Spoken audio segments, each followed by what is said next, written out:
Start here in Northeast Dallas at Gateway Apartments. It's a 76-unit apartment complex built in 1970.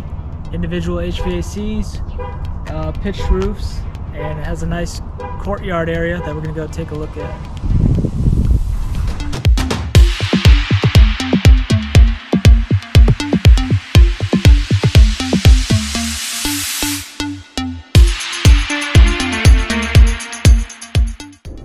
So this property sits really right on the corner of 635 and 75. Good little pocket here, and majority of the units are 2 and 3 bedroom, and so a lot more families. As you can see, a lot of bikes, a lot of plants out here in the courtyard at this property.